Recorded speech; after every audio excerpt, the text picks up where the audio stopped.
ಇಬ್ಬನ್ ಬತ್ತೂತ್ ಅಂತ ಹೇಳಿ ಬರ್ತಾರೆ. ಇಬ್ಬನ್ ಬತ್ತೂತ್ ಅವ್ರು ಯಾವ ದೇಶದವರು ನೋಡ್ರಿ, ಮೊರಾಕೋ ದೇಶದವರು. ಇದು ಎಲ್ಲಿ ಬರುತ್ತಪ್ಪ ಅಂತಂದ್ರೆ ಆಫ್ರಿಕಾ ಖಂಡದಾಗ ಬರ್ತದೆ. ಇಲ್ಲಿ ಆಫ್ರಿಕಾ ಖಂಡದಲ್ಲಿ ಬರುತ್ತೆ ಮೊರಾಕೋ. ನೋಡ್ರಿ, ಇವ್ರು ಭಾರತ ದೇಶಕ್ಕೆ ಬಂದಿರತಕ್ಕಂಥ ವರ್ಷ ಕ್ರಿಸ್ತಶಕ 1333. ಏನು, ಕ್ರಿಸ್ತಶಕ 1333ರಿಂದ 1347ವರೆಗೂ ಇರ್ತಾರೆ ಇವರು. ನೋಡ್ರಿ, ಇವರಿಗೆ ಆಶ್ರಯವನ್ನ ನೀಡಿರ್ತಕ್ಕಂತಹ ರಾಜ ಯಾರಪ್ಪ ಅಂತಂದ್ರೆ ದೆಹಲಿಯ ಸುಲ್ತಾನರಾಗಿರ್ತಕ್ಕಂತಹ ಮಹಮ್ಮದ್ ಬಿನ್ ತುಘಲಕ್ ರವರು ಇವರಿಗೆ ಆಶ್ರಯವನ್ನ ನೀಡ್ತಾರೆ. ನೋಡ್ರಿ, ರಾಜನು ಇವನನ್ನು ದೆಹಲಿಯ ಖಾಜಿ ಅಥವಾ ನ್ಯಾಯಾಧೀಶನನ್ನಾಗಿ ನೇಮಿಸಿದ್ನು. ಮಹಮ್ಮದ್ ಬಿನ್ ತುಘಲಕ್ ರವರು ಇದಾರಲ್ಲ, ಈತನಿಗೆ ದೆಹಲಿಯ ಖಾಜಿ ಅಥವಾ ನ್ಯಾಯಾಧೀಶನನ್ನಾಗಿ ನೇಮಕ ಕೂಡ ಮಾಡ್ತಾರೆ. ನೋಡ್ರಿ, ಇವ್ರು ಬರೆದಿರ್ತಕ್ಕಂಥ ಕೃತಿ ಯಾವುದಪ್ಪ ಅಂದ್ರೆ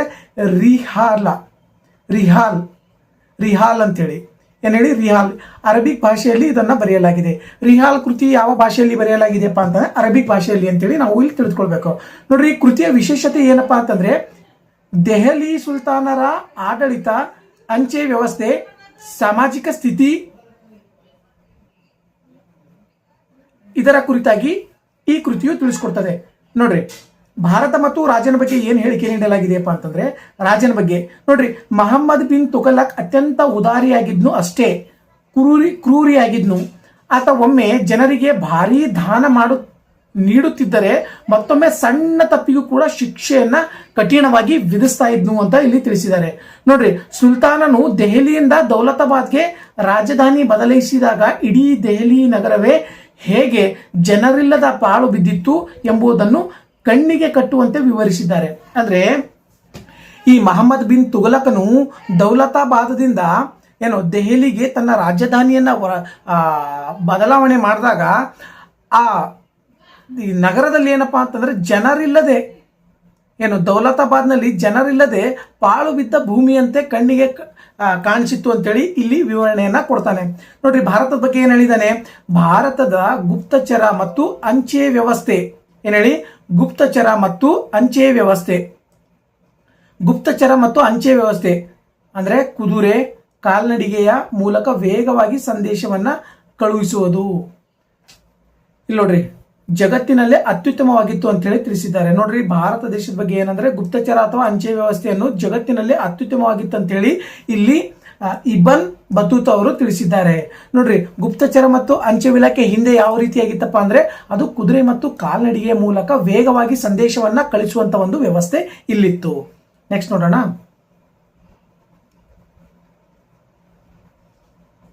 ವಿಜಯನಗರ ಸಾಮ್ರಾಜ್ಯಕ್ಕೆ ಎಂಟ್ರಿ ಕೊಡೋಣ ಇವಾಗ.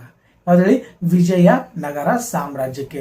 ನೋಡ್ರಿ, ನಿಕೋಲೋ ಡಿ ಕಾಂಟಿ ಅವರು ಕುರಿತಾಗಿ ನಾವು ಇವತ್ತು ತಿಳಿದುಕೊಳ್ಳೋಣ. ವಿಜಯನಗರ ಸಾಮ್ರಾಜ್ಯಕ್ಕೆ ಭೇಟಿ ನೀಡಿರ್ತಕ್ಕಂತಹ ವಿದೇಶಿ ಪ್ರವಾಸಿಗರ ಕುರಿತಾಗಿ ತಿಳಿಸಿ ಅಂತೇಳಿ ಹೇಳಿಕೆ ರೂಪದಲ್ಲಿಯೇ ಕೇಳ್ಬೋದು, ಅಥವಾ ಹೊಂದಿಸಿ ಬರೆಯ ರೂಪದಲ್ಲಾದ್ರೂ ಕೇಳ್ಬೋದು. ನೋಡ್ರಿ, ಇವರು ಯಾವ ದೇಶದವರು, ಇಟಲಿ ದೇಶದವರು. ಭಾರತಕ್ಕೆ ಕ್ರಿಸ್ತಶಕ 1420ರಲ್ಲಿ ಇವರು ಬರ್ತಾರೆ.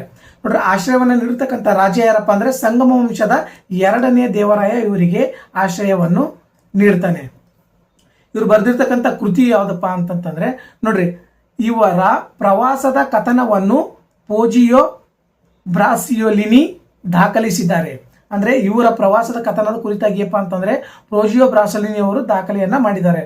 Travels of Niccolo de Conti ಅಂತೇಳಿ, travels of Niccolo de Conti ಇವರು ಬರೆದಿರ್ತಕ್ಕಂತಹ ಈ ಕೃತಿಯಲ್ಲಿ ಇದರ ಕುರಿತಾಗಿ ತಿಳಿಸಿದ್ದಾರೆ. ನೋಡ್ರಿ, ಈ ಕೃತಿಯ ವಿಶೇಷತೆ ಏನಪ್ಪಾ ಅಂದ್ರೆ ವಿಜಯನಗರ ಸಾಮ್ರಾಜ್ಯದ ರಾಜ್ಯ ವೈಭೋಗ ಮತ್ತು ಹಬ್ಬಗಳು ಮತ್ತು ವಿಜಯನಗರದ ವಿಸ್ತಾರದ ಕುರಿತಾಗಿ ವಿವರಣೆಯನ್ನ ನೀಡ್ತಾರೆ. ನೋಡ್ರಿ, ಭಾರತದ ಮತ್ತು ರಾಜನ ಬಗ್ಗೆ ಏನು ಹೇಳಿಕೆ ನೀಡಿದ್ದಾರೆ ಅಂದ್ರೆ ರಾಜನ ಬಗ್ಗೆ ನೋಡ್ತಾ ಹೋದ್ರೆ ವಿಜಯನಗರದ ರಾಜನು ಭಾರತದ ಇತರ ಎಲ್ಲಾ ರಾಜರಿಗಿಂತ ಹೆಚ್ಚು ಶಕ್ತಿಶಾಲಿ ಮತ್ತು ಶ್ರೀಮಂತನಾಗಿದ್ದಾರೆ ಅಂತೇಳಿ ಇಲ್ಲಿ ತಿಳಿಸಿದ್ದಾರೆ. ಅದೇ ರೀತಿ ಭಾರತದ ಬಗ್ಗೆ ನೋಡ್ತಾ ಹೋದ್ರೆ ವಿಜಯನಗರದ ಸುತ್ತ ಸುಮಾರು 60 ಮೈಲಿಗಳಷ್ಟಿದ್ದು, ಸುತ್ತಳತೆ 60 ಮೈಲಿಗಳಷ್ಟಿದ್ದು ರಕ್ಷಣೆಗಾಗಿ ಬಲಿಷ್ಠ ಗೋಡೆಗಳನ್ನ ಹೊಂದಿತ್ತು. ಮತ್ತು ಇಲ್ಲಿನ ಜನರು ದೀಪಾವಳಿ ಮತ್ತು ನವರಾತ್ರಿ ಹಬ್ಬಗಳನ್ನ ಅತ್ಯಂತ ವಿಜೃಂಭಣೆಯಿಂದ ಆಚರಣೆ ಮಾಡ್ತಾ ಇದ್ರು ಅಂತೇಳಿ ನಿಕೋಲೋ ಡಿ ಕಾಂಟಿ ಅವರು ಇಲ್ಲಿ ತಿಳಿಸಿದ್ದಾರೆ. ರಾಜನಿಗೆ ಸಾವಿರಾರು ಹೆಂಡತಿಯರಿದ್ದಾರೆ ಎಂಬುದನ್ನು ಕೂಡ ತನ್ನ ಕೃತಿಯಲ್ಲಿ ಬರೆದಿದ್ದಾನೆ. ನಿಕೋಲೋ ಡಿ ಕಾಂಟಿ ಅವರು ಯಾವ ದೇಶ, ಇಟಲಿ ದೇಶ. ಸುಮಾರು 1420ರಲ್ಲಿ ಎಂಟ್ರಿ ಕೊಡ್ತಾರೆ. ಆಶ್ರಯ ನೀಡಿರ್ತಕ್ಕಂಥ ರಾಜ 2ನೇ ದೇವರಾಯ. ಕೃತಿ travels of the Niccolo de county. ಈ ಕೃತಿ ಏನ್ ತಿಳಿಸ್ತದೆ? ರಾಜ್ಯ ವೈಭೋಗ ಮತ್ತು ಹಬ್ಬ ಮತ್ತು ನಗರದ ವಿಸ್ತಾರದ ಬಗ್ಗೆ ತಿಳಿಸ್ತದೆ.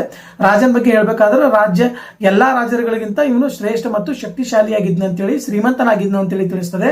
ಮತ್ತು ಭಾರತದ ಬಗ್ಗೆ ಏನಾದರೂ ತಿಳ್ಕೊಳ್ಬೇಕಾದ್ರೆ ಇದು ವಿಜಯನಗರದ ಸುತ್ತಳತೆ ಸುಮಾರು 60 ಮೈಲಿಗಿಂತ ಜಾಸ್ತಿ ಇತ್ತಂತೇಳಿ ಹೇಳ್ತಾನೆ. ರಕ್ಷಣೆಗಾಗಿ ಬಲಿಷ್ಠ ಗೋಡೆಗಳನ್ನು ಕೂಡ ಹೊಂದಿತ್ತು. ಇಲ್ಲಿ ಜನರಪ್ಪ ಅಂತಂದ್ರೆ ದೀಪಾವಳಿ, ನವರಾತ್ರಿ ಹಬ್ಬಗಳಪ್ಪ ಅಂತಂದ್ರೆ ಅತ್ಯಂತ ವಿಜೃಂಭಣೆಯಿಂದ ಆಚರಣೆಯನ್ನ ಮಾಡ್ತಾ ಇದ್ರು. ಆದ್ರೆ ರಾಜನಿಗೆ ಸಾವಿರಾರು ಹೆಂಡತಿಯರಿದ್ರು ಅಂತ ಹೇಳಿ ಕೂಡ ತನ್ನ ಕೃತಿಯಲ್ಲಿ ವಿವರಣೆಯನ್ನ ನೀಡಿದ್ದಾನೆ. ನೆಕ್ಸ್ಟ್, ಅಬ್ದುಲ್ ರಜಾಕ್. ಇವ್ರು ನೋಡ್ರಿ, ಇವರು ಪರ್ಷಿಯಾ ದೇಶದ ರಾಯಭಾರಿ. ಇರಾನ್ ರಾಜ ಶಾರುಖ್ ರಾಯಭಾರಿಯಾಗಿ ಬಂದವನು. ಇರಾನ್ನ ರಾಜ ಆಗಿರ್ತಕ್ಕಂಥ ಶಾರುಖ್ನ ರಾಯಭಾರಿಯಾಗಿ ಈತ ಬಂದಿರ್ತಾನೆ. ನೋಡ್ರಿ, ಯಾವ ವರ್ಷದಲ್ಲಿ? ಕ್ರಿಸ್ತ ಶಕ 1442ರಿಂದ 1445ರಲ್ಲಿ. ಇವ್ರಿಗೆ ಯಾರ ಆಶ್ರಯವನ್ನು ನೀಡ್ತಾರೆ ಅಂದ್ರೆ ವಿಜಯನಗರದ ಶ್ರೇಷ್ಠ ಅರಸ ಆಗಿರ್ತಕ್ಕಂಥ 2ನೇ ದೇವರಾಯ ಅಥವಾ ಪ್ರೌಢ ದೇವರಾಯನ ಆಸ್ಥಾನಕ್ಕೆ ಈತ ಭೇಟಿ ಕೊಡ್ತಾನೆ. ಇವ್ನು ಬರೆದಿರ್ತಕ್ಕಂಥ ಕೃತಿ ಯಾವ್ದಪ್ಪ ಅಂತಂದ್ರೆ ಮತ್ಲಾ ಉಸ್ ಸದೈನ್ವಾ ಮಜ್ಮಾ ಉಲ್ ಬ್ರಹೈನ್ ಅಂತೇಳಿ. ಯಾವುದು? ಮತ್ಲಾ ಉಸ್ ಸದೈನ್ವಾ ಮಜ್ಲಾ ಉಲ್ ಬ್ರಹೈನ್ನ ಅಂತೇಳಿ ಕೃತಿಯನ್ನು ಬರೆದಿದ್ದಾರೆ. ಈ ಕೃತಿ ಯಾವುದಕ್ಕೆ ಸಂಬಂಧಪಟ್ಟಿದೆಯಪ್ಪ ಅಂದ್ರೆ ವಿಜಯನಗರದ ಸಂಪತ್ತು, ಭದ್ರತೆ, ನಾಣ್ಯ ಪದ್ಧತಿ ಮತ್ತು ಆಡಳಿತ ವ್ಯವಸ್ಥೆ ಕುರಿತಾಗಿ ಈ ಕೃತಿಯು ತಿಳಿಸ್ಕೊಡ್ತದೆ. ಈ ಕೃತಿ ತಿಳಿಸ್ಕೊಡ್ತದೆ. ನೋಡ್ರಿ, ರಾಜನ ಬಗ್ಗೆ ಏನ್ ಹೇಳಿದಾನೆ? 2ನೇ ದೇವರಾಯ ಏನಪ್ಪಾ ಅಂತಂದ್ರೆ ಆಡಳಿತದಲ್ಲಿ ಅತ್ಯಂತ ನ್ಯಾಯಬದ್ಧವಾಗಿದ್ದ ಅಂತೇಳಿ, ಅಂತ ನ್ಯಾಯಯುತವಾಗಿರ್ತಕ್ಕಂಥ ಆಡಳಿತವನ್ನ ನಡೆಸ್ತಾ ಇದ್ದ. ಆತನ ಸಾಮ್ರಾಜ್ಯವು ಸಿಂಹಗಳಿಂದ ಅಂದ್ರೆ ಶ್ರೀಲಂಕಾ, ಗುಲ್ಬರ್ಗದವರೆಗೆ ಹರಡಿದೆ ಅಂತೇಳಿ ಎಂದು ರಾಜನ ಪರಾಕ್ರಮವನ್ನು ಕೊಂಡಾಡಿದ್ದಾನೆ. ಸಿಂಹಳದಿಂದ ಗುಲ್ಬರ್ಗದವರೆಗೆ ಹಬ್ಬಿದೆ ಅಂತೇಳಿ. ನೋಡ್ರಿ, ಭಾರತದ ಬಗ್ಗೆ ಏನ್ ಹೇಳ್ತಾನೆ? ಕಣ್ಣುಗಳು ನೋಡಿರದ, ಕಿವಿಗಳು ಕೇಳಿರದ ಇಂತಹ ಭವ್ಯವಾದ ನಗರವನ್ನು ಭೂಮಿಯ ಮೇಲೆ ಬೇರೂರಲು ಅಥವಾ ಕಾಣಲು ಸಾಧ್ಯವಿಲ್ಲ ಅಂತೇಳಿ ಈ ಕೃತಿಯಲ್ಲಿ ಹೇಳಿದ್ದಾನೆ. ನೋಡ್ರಿ, ವಿಜಯನಗರ ಜಗತ್ತಿನ ಅತ್ಯುತ್ತಮ ನಗರಗಳಲ್ಲಿ ಒಂದಾಗಿದೆ ಅಂತೇಳಿ ವರ್ಣನೆ ಕೂಡ ಮಾಡಿದ್ದಾನೆ. ನಗರದಲ್ಲಿ 7 ಸುತ್ತಿನ ಕೋಟೆ ಇತ್ತಂತೇಳಿ ಕೂಡ ತಿಳಿಸಿದ್ದಾನೆ. ಮಾರುಕಟ್ಟೆಗಳಲ್ಲಿ ವಜ್ರಗಳನ್ನ ಮತ್ತು ಮುಕ್ತವಾಗಿ ರಾಶಿ ಹಾಕಿ ಮಾರಾಟವನ್ನ ಮಾಡಲಾಗ್ತಾ ಇತ್ತು ಅಂತೇಳಿ ಕೂಡ ಈ ಅಬ್ದುಲ್ ರಜಾಕ್ ರವರು ತಿಳಿಸಿದ್ದಾರೆ. ನೆಕ್ಸ್ಟ್ ನೋಡೋಣ, ಅಫ್ಸಾನಿ ನಿಕಿತಿನ್ ರಷ್ಯಾ ದೇಶದವರು. ಇದು ರಷ್ಯಾ ದೇಶದ ಒಬ್ಬ ವ್ಯಾಪಾರಿ. ಇವರು ಬಂದಿರತಕ್ಕಂಥ ವರ್ಷ ಅಪ್ಪ ಅಂತಂದ್ರೆ 1469ರಿಂದ 1472. ರಾಜಾಶ್ರಯ ನೀಡಿರ್ತಕ್ಕಂಥ ದೊರೆ ದಕ್ಷಿಣ ಭಾರತದ ಬಹುಮನಿ ಸುಲ್ತಾನರು ಅಂದ್ರೆ 3ನೇ ಮಹಮ್ಮದ್ ಶಾ ಮತ್ತು ಮಂತ್ರಿ ಮಹಮ್ಮದ್ ಗವಾಯಿ ಅವರ ಕಾಲದಲ್ಲಿ ಈತ ಬರ್ತಾನೆ. ಅವನಿಗೆ ರಾಜಾಶ್ರಯವನ್ನ ನೀಡ್ತಾರೆ. ಇವರು ಬರೆದಿರ್ತಕ್ಕಂಥ ಕೃತಿ ಅಂತಂದ್ರೆ ಜರ್ನಿ ಬಿಯಾಂಡ್ 3 ಸೇಸ್ ಅಂತೇಳಿ ಕೃತಿಯನ್ನ ಇವರು ಬರೆದಿದ್ದಾರೆ. ಇವರು ಕೃತಿ ವಿಶೇಷತೆ ಏನಂದ್ರೆ ಬಹುಮನಿ ಸಾಮ್ರಾಜ್ಯದ ಆರ್ಥಿಕ ಅಸಮಾನತೆ ಮತ್ತು ಸಮಾಜದ ಕುರಿತಾಗಿ ತಿಳಿಸ್ಕೊಡ್ತದೆ. ನೋಡ್ರಿ, ಭಾರತದ ಬಗ್ಗೆ ಏನ್ ಹೇಳಿದಾನೆ? ರಾಜರ ಬಗ್ಗೆ ಏನ್ ಹೇಳಿದಾನಪ್ಪ ಅಂತಂದ್ರೆ ಬಹುಮನಿ ಸಾಮ್ರಾಜ್ಯದಲ್ಲಿ ರಾಜರು ಮತ್ತು ಉಮರಾವರು ಅಂದ್ರೆ ಅಧಿಕಾರಿಗಳು ಅತ್ಯಂತ ಐಷಾರಾಮಿಕವಾಗಿರ್ತಕ್ಕಂಥ ಜೀವನವನ್ನ ನಡೆಸ್ತಾ ಇದ್ರು. ಆದ್ರೆ ಸಾಮಾನ್ಯ ರೈತರು, ಬಡವರು ತೀವ್ರವಾಗಿರ್ತಕ್ಕಂಥ ಸಂಕಷ್ಟದನ್ನ ಅನುಭವಿಸ್ತಾ ಇದ್ರು ಎಂದು ಸಮಾಜದಲ್ಲಿ ತೀವ್ರ ಆರ್ಥಿಕ ತಾರತಮ್ಯ ಎದ್ದು ಕಾಣ್ತಾ ಇತ್ತಂತೇಳಿ ಇವರು ಇಲ್ಲಿ ತಿಳಿಸಿದ್ದಾರೆ. ನೆಕ್ಸ್ಟ್, ಲುಡೋವಿಕೋ ಡಿ ವರ್ತೋಮ್ ಅವರು. ಇವರು ಇಟಲಿ ದೇಶದ ಪ್ರವಾಸಿಗರಾಗಿದ್ದಾರೆ. ಇವರು ಬಂದಿರತಕ್ಕಂಥ ವರ್ಷ ಕ್ರಿಸ್ತ ಶಕ 1503ರಿಂದ 1508. ರಾಜಾಶ್ರಯವನ್ನ ನೀಡಿರ್ತಕ್ಕಂಥ ರಾಜ ಬಿಜಾಪುರ್ನ ಆದಿಲ್ ಶಾಹಿ ಆಗಿರ್ತಕ್ಕಂಥ ದಕ್ಕನ್ ಸುಲ್ತಾನರು ಮತ್ತು ಕ್ಯಾಲಿಕಟ್ನ ಜಾಮೂನಿನ ರಾಜಪ್ಪ ಅಂತಂದ್ರೆ ಈತನಿಗೆ ಆಶ್ರಯವನ್ನ ನೀಡ್ತಾರೆ. ಇವನು ಕೃತಿ ಯಾವ್ದಪ್ಪ ಅಂತಂದ್ರೆ ಇಟಿನರರಿ ಆಫ್ ಲುಡೋಕೋವಿ ದಿ ವರ್ಥೆಮಾ. ಯಾವುದು? ಇಟಿನರರಿ ಆಫ್ ಲುಡೋಕೋಮಿಯೋ ಡಿ ವರ್ಥೆಮಾ ಇವರು ಬರೆದಿರ್ತಕ್ಕಂಥ ಕೃತಿ. ಈ ಕೃತಿ ಏನ್ ಹೇಳುತ್ತೆ? ದಕ್ಷಿಣ ಭಾರತ ಬಂದರುಗಳು, ಸಾಂಬಾರ ಪದಾರ್ಥಗಳು, ವ್ಯಾಪಾರ, ಮಿಲಿಟರಿ ವ್ಯವಸ್ಥೆ ಕುರಿತಾಗಿ ವಿವರಣೆಯನ್ನ ಕೊಡುತ್ತೆ. ಭಾರತ ಬಗ್ಗೆ ಏನ್ ಹೇಳಿದಾನೆ? ಕ್ಯಾಲಿಕಟ್ ಮತ್ತು ಬಿಜಾಪುರ್ಗಳು ಅಂತಾರಾಷ್ಟ್ರೀಯ ವ್ಯಾಪಾರದ ಪ್ರಮುಖ ಕೇಂದ್ರಗಳಾಗಿದ್ವು. ರಾಜರು ತಮ್ಮ ಸೈನ್ಯದಲ್ಲಿ ವಿವಿಧ ದೇಶಗಳ ಕುದುರೆಗಳನ್ನ ಬಳಸ್ತಾ ಇದ್ರು ಮತ್ತು ವ್ಯಾಪಾರ ಮಹತ್ವವನ್ನು ಕೂಡ ಈ ಕೃತಿಯಲ್ಲಿ ಅವನು ವಿವರಣೆಯನ್ನ ನೀಡಿದ್ದಾನೆ. ನೆಕ್ಸ್ಟ್ ನೋಡೋಣ, ಡುರ್ವಾಟೋ ಬಾರ್ಬೋಸ್ 15ನೇದಾಗಿದೆ. ಇದು ಈತ ಪೋರ್ಚುಗಲ್ನ ಪ್ರವಾಸಿಗ. ಇನ್ನು ಬಂದಿರತಕ್ಕಂಥ ವರ್ಷಪ್ಪ ಅಂದ್ರೆ ಕ್ರಿಸ್ತಶಕ 1500ರಿಂದ 1516. ಆಶ್ರಯವನ್ನು ನೀಡಿರ್ತಕ್ಕಂಥ ರಾಜ ವಿಜಯನಗರದ ತುಳುವ ವಂಶದ ಶ್ರೇಷ್ಠ ದೊರೆಯಾಗಿರ್ತಕ್ಕಂಥ ಶ್ರೀ ಕೃಷ್ಣದೇವರಾಯ ಅವರು ಈತನಿಗೆ ಆಶ್ರಯವನ್ನು ನೀಡ್ತಾರೆ. ಇವನು ಬರೆದಿರ್ತಕ್ಕಂಥ ಕೃತಿ ಯಾವುದಪ್ಪ ಅಂದ್ರೆ the book of Duarte Barbosa. The book of Duarte Barbosa ಅಂತೇಳಿ. ಇವ್ರ ಕೃತಿಯ ವಿಶೇಷತೆ ಏನಪ್ಪಾ ಅಂದ್ರೆ ವಿಜಯನಗರದ ಸಮಾಜ, ಧರ್ಮ, ಸತಿ ಪದ್ಧತಿಯ ವಿವರವನ್ನು ಕುರಿತು ತಿಳಿಸ್ಕೊಡ್ತದೆ. ರಾಜನ ಬಗ್ಗೆ ಏನ್ ಹೇಳಿಕೆ ಕೊಟ್ಟಿದ್ದಾನಪ್ಪ ಅಂದ್ರೆ ಕೃಷ್ಣದೇವರಾಜನು ಪ್ರಜಾಪ್ರೇಮಿ ರಾಜನಾಗಿದ್ನು. ತನ್ನ ಸಾಮ್ರಾಜ್ಯದಲ್ಲಿ ಎಲ್ಲ ಧರ್ಮದವರಿಗೂ ಅಂದ್ರೆ ಹಿಂದೂ, ಮುಸ್ಲಿಂ, ಕ್ರೈಸ್ತ ಸಂಪೂರ್ಣವಾಗಿ ಧಾರ್ಮಿಕ ಸ್ವಾತಂತ್ರ್ಯವನ್ನ ನೀಡಲಾಗಿತ್ತು ಅಂತ ತಿಳಿಸಿದ್ದಾನೆ. ಅದೇ ರೀತಿ ಭಾರತ ಬಗ್ಗೆ ಏನ್ ಹೇಳಿದಾನೆ, ವಿಜಯನಗರದಲ್ಲಿ ವಜ್ರ, ಮುತ್ತು, ರೇಷ್ಮೆ, ಬಟ್ಟೆಗಳ ವ್ಯಾಪಾರ ಅಗಾಧವಾಗಿ ನಡೀತಾ ಇತ್ತು ಮತ್ತು ಸಮಾಜದಲ್ಲಿ ಹೆಣ್ಣು ಮಕ್ಕಳು ಗಂಡು ಸತ್ತಾಗ ಚಿತೆಗೆ ಜಿಗಿಯುವಂತ ಕಠಿಣ ಸತಿ ಪದ್ಧತಿಯು ಚಾಲ್ತಿಯಲ್ಲಿತ್ತು ಅಂತೇಳಿ ಕೂಡ ತಿಳಿಸಿದ್ದಾನೆ. ಇವು ಎಷ್ಟು ನಿಜನೋ ಎಷ್ಟು ಸುಳ್ಳೋ ಗೊತ್ತಿಲ್ಲ, ಬಟ್ ಆದ್ರೆ ಮಾಹಿತಿ ಪ್ರಕಾರ ಸತಿ ಪದ್ಧತಿ ಇವನ ಕಾಲದಲ್ಲಿ ಜಾರಿಗೆ ಇತ್ತು ಅಂತೇಳಿ ಈತ ಹೇಳಿಕೆಯನ್ನ ನೀಡಿದ್ದಾನೆ. ಆಮೇಲೆ ಡೋಮಿಂಗ್ ಫೇಸ್ 16ನೇ ಡೋಮಿಂಗ್ ಫೇಸ್ ಈತ ಕೂಡ ಪೋರ್ಚುಗಲ್ ದೇಶದವನಾಗಿದ್ದಾನೆ. ಇವನು ಬಂದಿರತಕ್ಕಂಥ ವರ್ಷ ನೋಡ್ರಿ ಕ್ರಿಸ್ತಶಕ 1520ರಿಂದ 1522ರಲ್ಲಿ ಇವನು ಬರ್ತಾನೆ. ಎಲ್ಲಿ ಇವನಿಗೆ ರಾಜಾಶ್ರಯವನ್ನ ನೀಡಿರ್ತಕ್ಕಂಥ ರಾಜ ಯಾರಪ್ಪ ಅಂತಂದ್ರೆ ಶ್ರೀಕೃಷ್ಣ ದೇವರಾಯ ಈತನಿಗೆ ರಾಜಾಶ್ರಯವನ್ನ ನೀಡಿರ್ತಾನೆ. ಈತ ಬರೆದಿರ್ತಕ್ಕಂಥ ಕೃತಿ ಕಾರ್ನಿಕಲ್ ಆಫ್ ವಿಜಯನಗರ. ಯಾವುದು? ಕಾರ್ನಿಕಲ್ ಆಫ್ ವಿಜಯನಗರ. ಕೃತಿಯ ವಿಶೇಷತೆ ಏನಪ್ಪಾ ಅಂತಂದ್ರೆ ಕೃತಿಯು ದೇವರಾಯನ ಕೃಷ್ಣದೇವರಾಯನ ವ್ಯಕ್ತಿತ್ವ, ಅರಮನೆಯ ವಿನ್ಯಾಸ ಮತ್ತು ಮಹಾನವಮಿ ಹಬ್ಬದ ಆಚರಣೆ ಕುರಿತಾಗಿ ಈತ ಸ್ಪೆಸಿಫಿಕ್ ಆಗಿ ತಿಳಿಸಿದ. ನೋಡ್ರಿ ಭಾರತದ ಮತ್ತು ರಾಜನ ಬಗ್ಗೆ ಏನ್ ಹೇಳಿಕೆ, ರಾಜನ ಬಗ್ಗೆ ಅಂದ್ರೆ ಕೃಷ್ಣ ದೇವರಾಜ ಪರಿಪೂರ್ಣ ರಾಜನಾಗಿದ್ದಾನೆ. ಆತ ಮಹಾನ್ ನ್ಯಾಯಾಧೀಶ, ಅತ್ಯಂತ ಪರಾಕ್ರಮಿ, ಸದಾ ಹಸನ್ಮುಖಿ ಕೂಡ ಆಗಿದ್ನು, ವಿದ್ವಾಂಸನು ಕೂಡ ಆಗಿದ್ನು. ವಿದ್ವಾಂಸರನ್ನು ಗೌರವಿಸುವ ಗುಣವನ್ನ ಕೂಡ ಈತ ಹೊಂದಿದ್ನು ಅಂತೇಳಿ ತಿಳಿಸಿದ್ದಾರೆ. ನೋಡ್ರಿ ವ್ಯಕ್ತಿತ್ವವನ್ನು ಅತ್ಯಂತ ಉನ್ನತವಾಗಿ ವರ್ಣನೆಯನ್ನ ಮಾಡಿದ್ದಾನೆ. ರಾಜನಿಗೆ ದಪ್ಪ ಮುಖದ ಮೇಲೆ ಸಿಡುಬಿನ ಕಲೆಗಳಿದ್ವು. ಆತನ ದೈಹಿಕ ರೂಪಗಳನ್ನ ದಾಖಲಿಸಿದ್ದಾನೆ. ನೋಡ್ರಿ ಇದು ಇಂಪಾರ್ಟೆಂಟು. ಡೋಮಿಂಗ್ ಅವರು ಕೃಷ್ಣ ದೇವರಾಯರ ಕುರಿತಾಗಿ ಏನನ್ನ ವರ್ಣಿಸಿದ್ದಾನೆ ಅಂತೇಳಿ ಕೆಳಗಡೆ ಆಪ್ಷನ್ಸ್ ಕೊಟ್ಟು ಅದಕ್ಕೆ ಉತ್ತರವನ್ನ ಕೇಳಬಹುದು. ನೋಡ್ರಿ ಇದು ಇಂಪಾರ್ಟೆಂಟ್ ಐತೆ. ಭಾರತದ ಬಗ್ಗೆ ಏನ್ ಹೇಳಿದಾನಪ್ಪ ಅಂದ್ರೆ ವಿಜಯನಗರವು ರೋಮನ್ ನಗರದಷ್ಟೇ ವಿಸ್ತಾರವಾಗಿದೆ. ಜಗತ್ತಿನಲ್ಲಿ ಅತ್ಯುತ್ತಮವಾಗಿ ಪೂರೈಕೆ ಆಗುವ ನಗರ ಕೂಡ ಇದಾಗಿದೆ. ಇಲ್ಲಿ ಸಿಗದ ಆಹಾರ ಪದಾರ್ಥಗಳೇ ಇಲ್ಲ ಅಂತ ಹೇಳಿ ಕೂಡ ಈತ ಬರೆದುಕೊಂಡಿದ್ದಾನೆ ತಮ್ಮ ಕೃತಿಯಲ್ಲಿ. ಯಾವ ಕೃತಿ? Chronicle of Vijayanagara. ನೋಡ್ರಿ ನೆಕ್ಸ್ಟ್ 17ನೇದು ಫಾರ್ನಾವೋ ನೋನೆಜ್. ಯಾರು? ಫಾರ್ನಾವೋ ನೋನೆಜ್. ಈತ ಪೋರ್ಚುಗಲ್ ದೇಶದವನು. ಈತ ಒಬ್ಬ ಕುದುರೆ ವ್ಯಾಪಾರಿಯಾಗಿದ್ದಾನೆ. ನೋಡ್ರಿ ಯಾರು ಹೇಳಿ?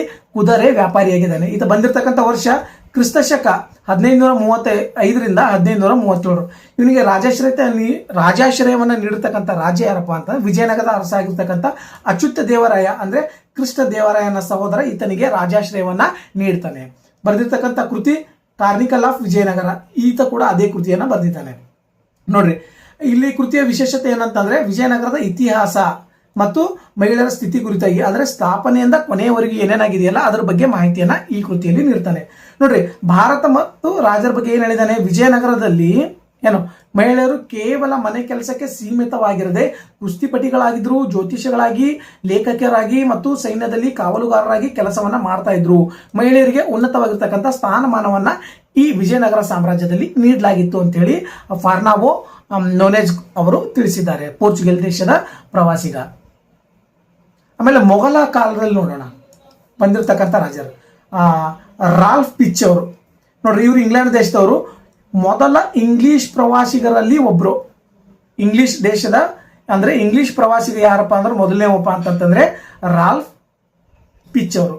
ವರ್ಷ ಕ್ರಿಸ್ತಶಕ 1583ರಿಂದ 1591ರಲ್ಲಿ ಬರ್ತಾರೆ. ರಾಜಾಶ್ರಯವನ್ನು ನೀಡಿರ್ತಕ್ಕಂಥ ರಾಜ ಯಾರಂದ್ರೆ ಮೊಘಲ ಚಕ್ರವರ್ತಿ ಅಕ್ಬರ್ನ ಕಾಲದಾಗ ಬರ್ತಾರೆ. ನೋಡ್ರಿ ಇವರು ಬರೆದಿರ್ತಕ್ಕಂಥ ಕೃತಿ ಟ್ರಾವೆಲ್ಸ್ ಆಫ್ ರಾಲ್ಫ್ ಪಿಚ್ ಅಂತೇಳಿ. ಈ ಕೃತಿ ಮಹತ್ವ ಏನು ನೋಡ್ರಿ, ಮೊಘಲ ನಗರಗಳಾಗಿರ್ತಕ್ಕಂಥ ಆಗ್ರಾ, ಫತೇಪುರ್ ಸಿಕ್ರಿಯ ವ್ಯಾಪಾರ ಮಹತ್ವವನ್ನು ಕುರಿತಾಗಿ ಈ ಕೃತಿ ತಿಳಿಸ್ಕೊಡ್ತದೆ. ನೋಡ್ರಿ ಭಾರತ ಮತ್ತು ರಾಜನ ಬಗ್ಗೆ ಏನ್ ಹೇಳಿಕೆ ನೀಡ್ತಾನೆ, ಆಗ್ರಾ ಮತ್ತು ಫತೇಪುರ್ ಸಿಕ್ರಿ ನಗರಗಳು ಈ ಕಾಲದ ಲಂಡನ್ ನಗರಕ್ಕಿಂತಲೂ ದೊಡ್ಡದಾಗಿದ್ವು ಮತ್ತು ಇಡೀ ಜಗತ್ತಿನ ರೇಷ್ಮೆ ಹಾಗೂ ಮಸಾಲೆ ಪದಾರ್ಥಗಳು ಇಲ್ಲಿ ಹರಿದು ಬರ್ತಾ ಇದ್ವು ಎಂದು ಮೊಘಲ ಸಾಮ್ರಾಜ್ಯದ ಸಂಪತ್ತನ್ನ ಹೋಲಿದ್ದಾರೆ. ಅಕ್ಬರ್ ಧಾರ್ಮಿಕ ಸಹಿಷ್ಣುತೆಯನ್ನು ಮುಚ್ಚಿಕೊಂಡಿದ್ದಾನೆ. ಅಕ್ಬರ್ ಏನು ಧಾರ್ಮಿಕ ಸಹಿಷ್ಣುತೆಯನ್ನ ಮುಚ್ಚಿಕೊಂಡಿದ್ದಾನೆ ಅಂತೇಳಿ ಕೂಡ ತಿಳಿಸಿದ್ದಾರೆ. ನೆಕ್ಸ್ಟ್ ನೋಡೋಣ. William Hawkins. ನೋಡ್ರಿ ಇವರು ಕೂಡ ಇಂಗ್ಲೆಂಡ್ ದೇಶದವರು. ಬ್ರಿಟಿಷ್ ರಾಜ ಜೇಮ್ಸ್ ಒನ್ ಇದಾರಲ್ಲ, ಅವರ ಪ್ರತಿನಿಧಿಯಾಗಿ ಬಂದಿರತಕ್ಕಂತ ಈಸ್ಟ್ ಇಂಡಿಯಾ ಕಂಪನಿಯ ಕ್ಯಾಪ್ಟನ್ ಇವರಾಗಿದ್ದಾರೆ ನೋಡ್ರಿ. ಆಮೇಲೆ ಇವ್ರು ಬಂದಿರತಕ್ಕಂಥ ವರ್ಷ ಕ್ರಿಸ್ತಶಕ 1608ರಿಂದ 1611 ಬರ್ತಾರೆ. ಇವರು ರಾಜಾಶ್ರಯವನ್ನ ನೀಡಿರ್ತಕ್ಕಂಥ ರಾಜ ಅಪ್ಪ ಅಂತಂತಂದ್ರೆ ಮೊಘಲ ರಾಜ ಆಗಿರ್ತಕ್ಕಂಥ ಜಹಾಂಗೀರ್ನು ಈತನಿಗೆ ರಾಜಾಶ್ರಯವನ್ನ ನೀಡಿರ್ತಕ್ಕಂಥವನು. ಅದೇ ರೀತಿ ಕೃತಿ ಯಾವ್ದಪ್ಪ ಅಂದ್ರೆ ಇವರ ಅಧಿಕೃತ ಪತ್ರಗಳು ಮತ್ತು ದಿನಚರಿಗಳು ಇದಾವಲ್ಲ, ಅದೇ ಇವರ ಪ್ರಮುಖವಾಗಿರ್ತಕ್ಕಂಥ ಕೃತಿಗಳಾಗಿದ್ದಾವೆ ನೋಡ್ರಿ. ಏನ್ ತಿಳಿಸ್ತದೆ, ಇಂಗ್ಲಿಷ್ ವ್ಯಾಪಾರಕ್ಕೆ ಸವಲತ್ತುಗಳನ್ನು ಪಡೆಯುವ ಪ್ರಯತ್ನ ಮತ್ತು ಮೊಘಲರ ಆಸ್ಥಾನಗಳ ಒಳಸಂಚುಗಳ ಕುರಿತಾಗಿ ಈ ಕೃತಿಯಲ್ಲಿ ವಿವರಣೆಯನ್ನ ನೀಡಿದ್ದಾರೆ ನೋಡ್ರಿ. ಭಾರತ ಮತ್ತು ರಾಜರ ಬಗ್ಗೆ ಏನು ಹೇಳಿಕೆ ನೀಡಿದಾನಪ್ಪ ಅಂತಂದ್ರೆ, ಜಹಾಂಗೀರ್ ಚಕ್ರವರ್ತಿಯು ಇವನಿಗೆ ಇಂಗ್ಲಿಷ್ ಖಾನ್ ಎಂಬ ಬಿರುದನ್ನು ನೀಡಿ ತನ್ನ ಆಸ್ಥಾನದಲ್ಲಿ ಮನ್ನಣೆಯನ್ನ ನೀಡಿದ್ನು ಉಲ್ಲೇಖಿಸಿದ್ದಾನೆ. ರಾಜನಿಗೆ ಐಷಾರಾಮಿ ಜೀವನ ಮತ್ತು ಮದ್ಯಪಾನ ಮೇಲಿದ್ದಕ್ಕಂಥ ಪ್ರೀತಿಯನ್ನ ಕೂಡ ವಿವರಿಸಿದ್ದಾರೆ. ಇಂಗ್ಲಿಷ್ ಖಾನ್ ಅಂತೇಳಿ ವಿಲಿಯಂ ಹಾಕಿನ್ಸ್ ಅವರಿಗಪ್ಪ ಅಂತಂತಂದ್ರೆ ಜಹಾಂಗೀರ್ ಖಾನ್ ನೀಡತಕ್ಕಂಥ ಬಿರುದು ಕುರಿತಾಗಿ, ಅವನ ಆಸ್ಥಾನದಲ್ಲಿ ಬಂದಾಗ ನೀಡತಕ್ಕಂಥ ಬಿರುದು ಮನ್ನಣೆ ಕುರಿತಾಗಿ ಈತ ತಿಳಿಸ್ಕೊಟ್ಟಿದ್ದಾನೆ. ಸರ್ ಥಾಮಸ್ ರೋ ನೋಡ್ರಿ, ಈತ ಕೂಡ ಇಂಗ್ಲೆಂಡ್ ದೇಶದವನು. ಬ್ರಿಟಿಷ್ನ ರಾಜ ಆಗಿರ್ತಕ್ಕಂಥ ಜೇಮ್ಸ್ ಒನ್ ರವರು ಅಧಿಕೃತ ರಾಯಭಾರಿ ಈತ. ಭಾರತ ದೇಶಕ್ಕೆ ಬಂದಂತ ವರ್ಷ ಕ್ರಿಸ್ತ ಶಕ 1651ರಲ್ಲಿ 1615ರಿಂದ 1619 ಬರ್ತಾನೆ. ಆಸ್ಟ್ರೇಲಿಯಾ ನೀಡಿರ್ತಕ್ಕಂಥ ದೊರೆ ಯಾರಪ್ಪ ಅಂದ್ರೆ ಮೊಘಲ ಚಕ್ರವರ್ತಿ ಜಹಾಂಗೀರ್. ಈತ ಬರೆದಿರ್ತಕ್ಕಂಥ ಕೃತಿ ಯಾವುದು? The general of sir Thomas rho. General of sir Thomas rho ಇವರು ಬರೆದಿರ್ತಕ್ಕಂಥ ಕೃತಿಯಲ್ಲಿ ವಿಶೇಷತೆ ಏನು? ಬ್ರಿಟಿಷರಿಗೆ ಭಾರತದಲ್ಲಿ ವ್ಯಾಪಾರ ಕೊಠಡಿಗಳನ್ನು ಸ್ಥಾಪಿಸುವುದಕ್ಕಾಗಿ ರಾಜವಂಶದ ಅನುಮತಿಯನ್ನ ಪಡೆಯುವಂತದ್ದು ಈ ಕೃತಿಯಲ್ಲಿ ತಿಳಿಸಲಾಗಿದೆ. ಭಾರತ ರಾಜನ ಬಗ್ಗೆ ಏನ್ ಹೇಳಿದಾನೆ ನೋಡ್ರಿ. ಜಹಾಂಗೀರ್ನು ರಾಜನಿಗೆ ಕಲೆ, ಚಿತ್ರಕಲೆ ಅಂದ್ರೆ ಅಪಾರವಾಗಿರ್ತಕ್ಕಂಥ ಹುಚ್ಚಿತ್ತು. ಬ್ರಿಟಿಷರು ನೀಡಿರ್ತಕ್ಕಂಥ ಉಡುಗೊರೆಗಳನ್ನು ತನ್ನ ಅತ್ಯಂತ ಆಸಕ್ತಿಯಿಂದ ಸ್ವೀಕರಿಸ್ತಾ ಇನ್ನು ಅಂತೇಳಿ ಇಲ್ಲಿ ತಿಳಿಸಿದ್ದಾನೆ ನೋಡ್ರಿ. ಮೊಘಲರ ರಾಜ್ಯಸಭೆಯು ಜಗತ್ತಿನಲ್ಲಿಯೇ ಅತ್ಯಂತ ಶ್ರೀಮಂತ ಮತ್ತು ಭವ್ಯವಾಗಿತ್ತು ಅಂತೇಳಿ ಕೂಡ ಹೊಗಳಿಕೆಯನ್ನ ನೀಡಿದ್ದಾರೆ. ನೆಕ್ಸ್ಟ್ 21 ಜಿನ್ ಬ್ಯಾಪ್ಟಿಸ್ಟ್ ಟಾವರ್ನಿಯರ್. ಏನು? ಜಿನ್ ಬ್ಯಾಪ್ಟಿಸ್ಟ್ ಟಾವರ್ನಿಯರ್. ಈತ ಫ್ರಾನ್ಸ್ ದೇಶದ ಪ್ರಸಿದ್ಧವಾಗಿರ್ತಕ್ಕಂಥ ವಜ್ರ ವ್ಯಾಪಾರಿ ನೋಡ್ರಿ ಈತ.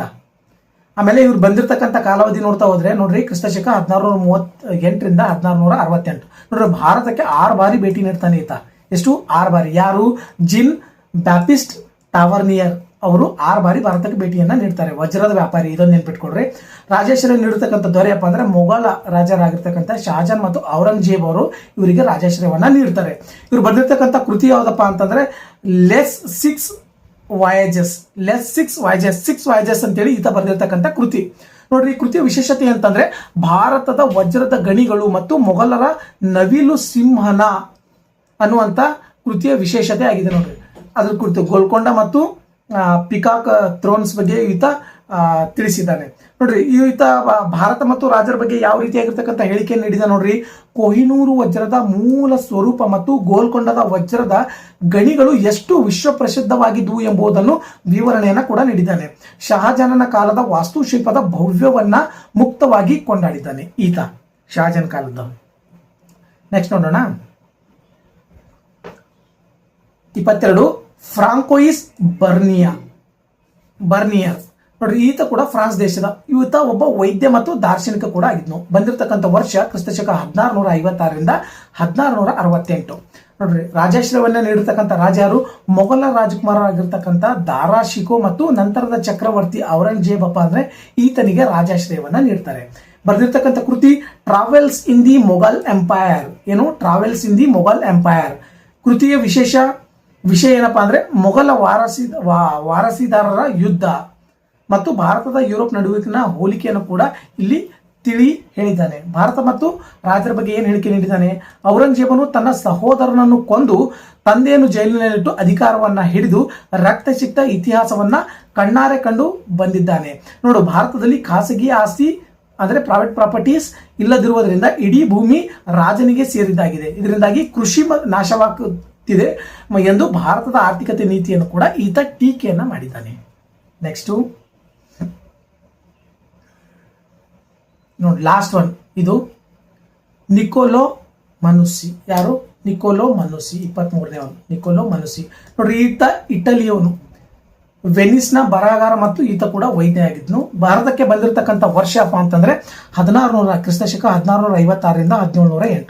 ಆ ರಾಜಾಶ್ರಯ ನೀಡಿರ್ತಕ್ಕಂಥ ರಾಜ ಯಾರಪ್ಪ ಅಂದರೆ ಮೊಘಲ ಸಾಮ್ರಾಜ್ಯದ ರಾಜನಾಗಿರ್ತಕ್ಕಂಥ ಶಹಾಜಾನ್ನಿಂದ ಔರಂಗಜೇಬನ ಕಾಲದವರೆಗೆ ಈತಪ್ಪ ಅಂತಂತಂದ್ರೆ ರಾಜಾಶ್ರಯವನ್ನು ಪಡ್ಕೊಂಡಿರ್ತಾನೆ.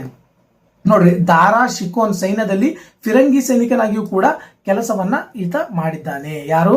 ದಾರಾ ಶಿಕೋನ್ ಸೈನ್ಯದಲ್ಲಿ ಫಿರಂಗಿಯಾಗಿ ಕೂಡ ಕೆಲಸವನ್ನ ಮಾಡಿದ್ದಾನೆ. ಕೃತಿ ಯಾವುದು? ಸ್ಟೋರಿಯಾ ದೋ ಮುಗೋರ್. ಸ್ಟೋರಿ ದೋ ಮುಗೋರ್ ಅಂತೇಳಿ ಈತ ಬರೆದಿರ್ತಕ್ಕಂಥ ಕೃತಿಯ ವಿಶೇಷತೆಯನ್ನು ಮೊಘಲ ರಾಜಮನೆತನದ ಆಂತರಿಕ ರಹಸ್ಯಗಳು ಮತ್ತು ಜೀವನ ಶೈಲಿ ಮತ್ತು ರಾಜಕೀಯ ವಿವರಗಳನ್ನ ಈತ ವಿವರಣೆಯನ್ನ ಕೊಟ್ಟಿದ್ದಾನೆ. ನೋಡ್ರಿ, ಭಾರತ ಮತ್ತು ರಾಜನ ಬಗ್ಗೆ ಏನ್ ಹೇಳಿಕೆ ನೀಡಿದ್ದಾನೆ? ಔರಂಗಜೇಬ ಒಬ್ಬ ಕಠಿಣವಾಗಿರ್ತಕ್ಕಂಥ ಧಾರ್ಮಿಕ ನೀತಿಗಳು ಮತ್ತು ಆತನು ದಕ್ಷಿಣ ಭಾರತದ ಅಂದ್ರೆ ಡಕ್ಕನ್ನ ಯುದ್ಧಗಳಲ್ಲಿ ತೊಡಗಿಕೊಂಡು ಹೇಗೆ ಮೊಘಲ ಸಾಮ್ರಾಜ್ಯರ ಪತನಕ್ಕೆ ಕಾರಣನಾದ್ನು ಎಂಬುದು ಕುರಿತು ಆಳವಾಗಿ ವಿಶ್ಲೇಷಣೆಯನ್ನ ನೀಡಿದ್ದಾನೆ ಅನ್ನೋ ಕುರಿತಾಗಿ ತಿಳಿಸಿದ್ದಾರೆ. ನೋಡ್ರಿ, ಇಲ್ಲಿವರೆಗೂ ಸುಮಾರು ನಾನು 23 ವಿದೇಶಿ ಪ್ರವಾಸಿಗರ ಕುರಿತಾಗಿ ಡಿಟೇಲ್ ಆದ ಮಾಹಿತಿಯನ್ನ ನೀಡಿದ್ದೀನಿ. ಇದ್ರ ಮೇಲೆ ಫಿಕ್ಸ್ ಆಗಿ ಹೇಳಿಕೆ ರೂಪದಲ್ಲಿ ಅಥವಾ ನಾರ್ಮಲ್ ಆಗಿ ಯಾವ ದೇಶದವನು ಅವ್ರು ಬರೆದಿರ್ತಕ್ಕಂಥ ಕೃತಿಗಳ ಮೇಲೆ ಕಂಪಲ್ಸರಿಯಾಗಿ ಪ್ರಶ್ನೆಯನ್ನ ಕೇಳ್ತಾರೆ. ಇದು ಪಾರ್ಟ್ 1, ಪಾರ್ಟ್ 2 2 ವಿಡಿಯೋಗಳನ್ನು ಮಾಡ್ತಾ ಇದ್ದೀನಿ. ನೀವು ಪಾರ್ಟ್ 1 ನೋಡಿದವರು ಕಂಪಲ್ಸರಿಯಾಗಿ ಪಾರ್ಟ್ 2 ವಿಡಿಯೋವನ್ನ ನೋಡ್ರಿ. ಯಾಕಪ್ಪ ಅಂತಂತಂದ್ರೆ ಇವು ಬಹಳಷ್ಟು ರಿಸರ್ಚ್ ಅನ್ನ ಕಲೆಕ್ಟ್ ಮಾಡಿಬಿಟ್ಟು ತೆಗೆದಿರ್ತಕ್ಕಂತಹ ನೋಟ್ಸ್ ಇದಾಗಿರ್ತದ. ನಿಮ್ಗೆ ಏನಾದರೂ ಇದ್ರ ಕುರಿತಾಗಿ ನೋಟ್ಸ್ ಬೇಕಾಯ್ತಪ್ಪ ಅಂದ್ರೆ PDF ಅಂತ ನೀವು ನನ್ನ ಕಾಮೆಂಟ್ ಬಾಕ್ಸ್ ಅಲ್ಲಿ ಕಾಮೆಂಟ್ ಮಾಡ್ರಿ. ನಾ ಎಲ್ಲ PDF ಅನ್ನ ನಿಮಗೆ ಫ್ರೀಯಾಗಿ ಸೆಂಡ್ ಮಾಡ್ತೀನಿ. ಇದೇ ರೀತಿ ಹೆಚ್ಚಿನ ವಿಡಿಯೋಗಳನ್ನ ನೋಡೋದಕ್ಕಾಗಿ ನಮ್ಮ ರಘು GK 2026 ಚಾನಲ್ನ ಸಬ್ಸ್ಕ್ರೈಬ್ ಮಾಡ್ಕೊಡ್ರಿ, ಲೈಕ್ ಮಾಡ್ರಿ ಮತ್ತೆ ಶೇರ್ ಮಾಡ್ರಿ ಅಂತ ಹೇಳ್ತೀನಿ. ಅಲ್ಲಿವರೆಗೂ ಥ್ಯಾಂಕ್ ಯು.